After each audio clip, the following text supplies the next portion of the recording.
గురుగారు నమస్కారం. శ్రీమాత్రే నమః. గురుగారు, క్రోధినామ సంవత్సరానికి సంబంధించి వృశ్చిక రాశి వారికి ఆదాయ వ్యయాలు, రాజపూజ్యం, అవమానం ఎలా ఉన్నాయి? శివమ్మ, వృశ్చికం వారికి కనుక చూసుకున్నట్లయితే ఇక్కడ ఆదాయం 8, వ్యయం 14. అంటే ఆదాయం కంటే వ్యయం ఎక్కువగా ఉంది. ఏం టెన్షన్ పడకుండా నేను ఒక మార్గం చెప్తాను, దాన్ని చేసుకుంటే పెరుగుతుంది. No need to worry. ఆదాయం పెరుగుతుంది, ఖర్చు తగ్గుతుంది, టెన్షన్ ఏం పడక్కర్లేదు. అలాగే రాజ్యపూజ్యం అవమానం కూడా 4, 5. అంటే మెచ్చుకునే వారి సంఖ్య 4, ఇబ్బంది పెట్టే వారి సంఖ్య 5గా చూపిస్తుంది. అయితే ఇక్కడ మీరు ఒక విషయం అర్థం చేసుకోవాల్సింది అంటే ఇది యూనివర్సల్గా అన్ని రాసుల వారికి ప్యారలల్గా వెళ్ళేది. కానీ మన పర్సనల్ చార్ట్లో కనుక ఆదాయం బాగుంది, మంచి ధనయోగ దశ, మంచి గ్రహ దశ, ఉచ్చస్థితిలో ఉన్నాడు, శుభకర్తలో ఉన్నాడు, ఏం టెన్షన్ పడక్కర్లా, మెయిన్ మన జన్మజాతకమే. అయితే మరి ఇది కూడా ఉంది కదా, దీని ప్రభావం ఎలాగా, ఏమిటి, ఏం చేసుకోవాలి అంటే వృశ్చికం వారికి 8 ఉంది కాబట్టి ఆదాయం, ఖర్చు ఎక్కువ ఉంది కాబట్టి ఆదాయం పెరగాలి అంటే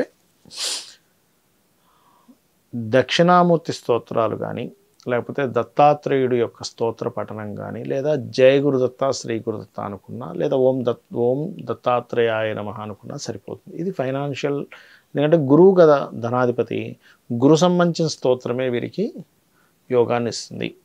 మరి వ్యయం తగ్గాలి అంటే సింపుల్గా ఏం లేదు, ఇక్కడ శనగలు దానంగా ఇచ్చిన, బొబ్బర్లు దానంగా ఇచ్చిన వ్యయం తగ్గుతుంది. లేదా తీపికి సంబంధించి తీపి పదార్థాలు ఏదైనా బెల్లము, లేకపోతే మనకి తీపి చపాతీలు ఒక 3 చపాతీలు తీసుకొని చక్కగా తేనె పూసి, నూనెలో కాల్చకుండా తేనె పూసి చిన్న చిన్న ముక్కలుగా దేశీవాలి గోవుకి సాక్షాత్ అమ్మవారే అనే భావంతో కనుక తినిపించినా సరిపోతుంది.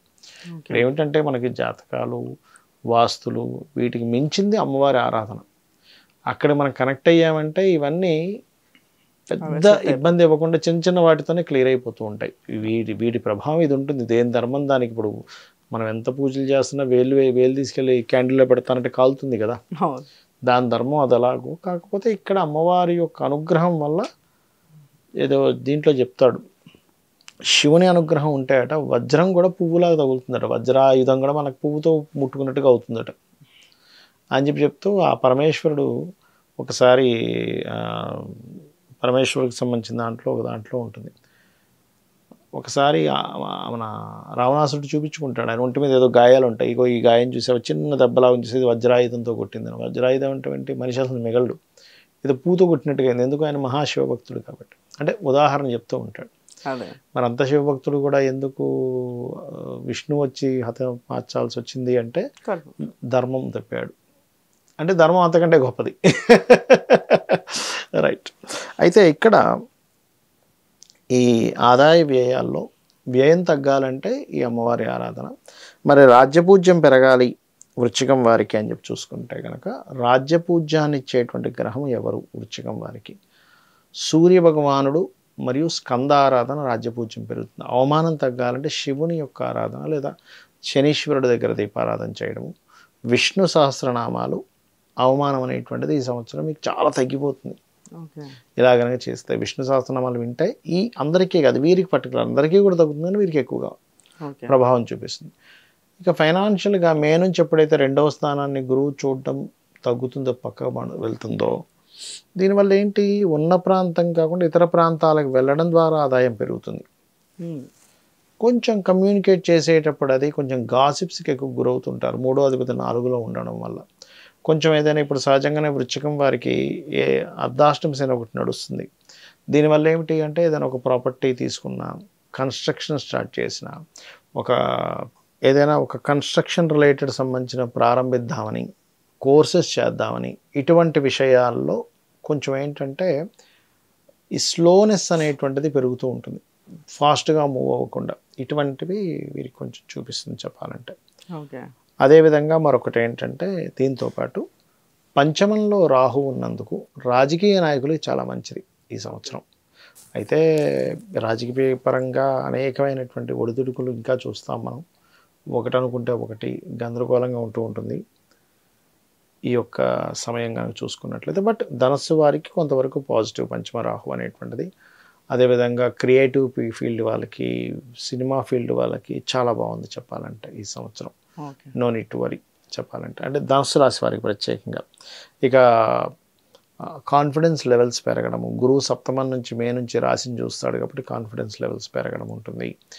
గవర్నమెంట్ ఉద్యోగాల కోసం ప్రయత్నం చేసేటువంటి వారికి మే లోపల చాలా బాగుంది, దాని కోర్సెస్ కట్టడం అట్లాంటివి ఏమైనా సరే.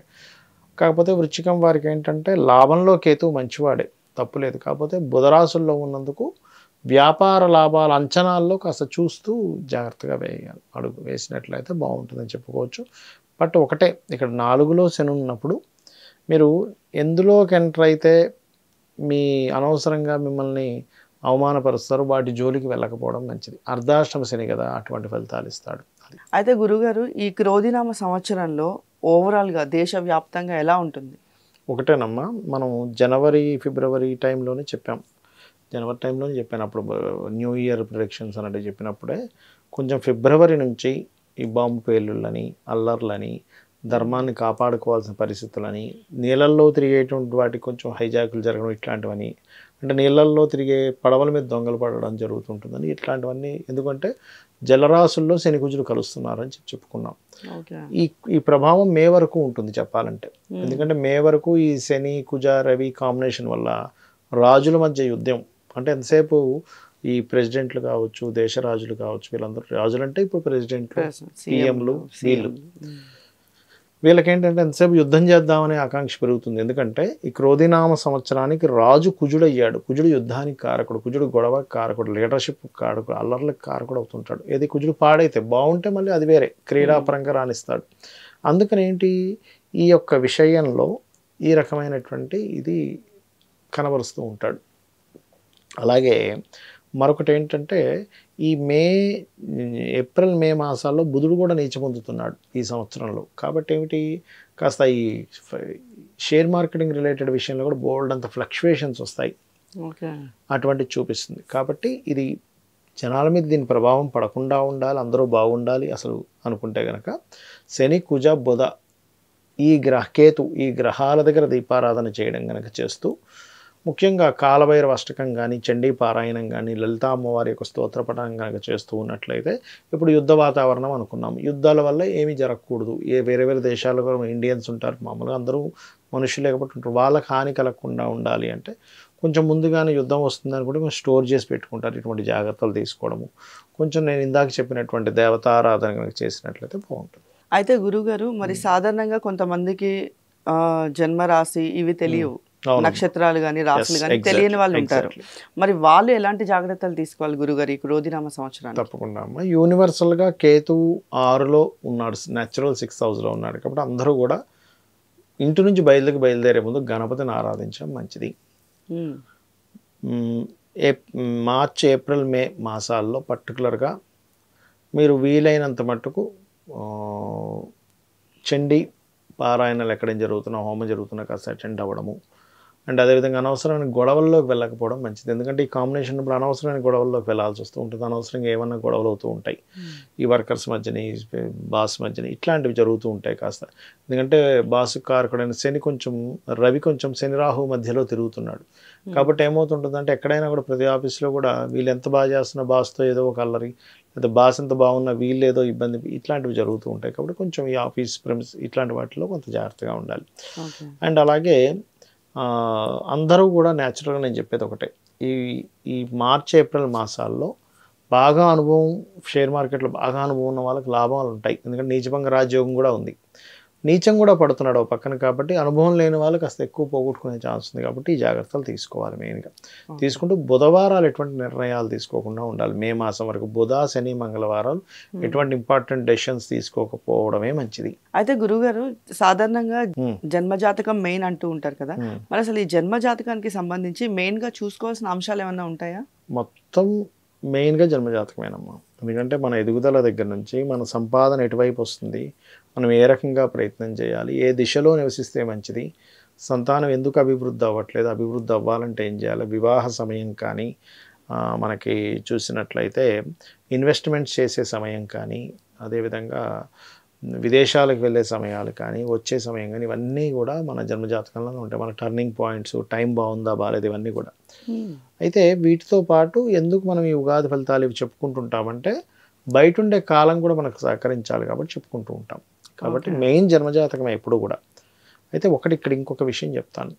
మీకు జాతకం లేదు, అసలు ఏం జరుగుతుందో తెలియట్లేదు, అమ్మవారి ఆరాధన చేసుకుంటే కూడా అద్భుతంగా ఉంటుంది, గుర్తుపెట్టుకోండి. అమ్మవారిని పట్టుకున్నాను నాకేంటి, అదే అమ్మవారు తీసుకెళ్తుంది. ధన్యవాదాలు గురువు. శ్రీమాత్రే నమః.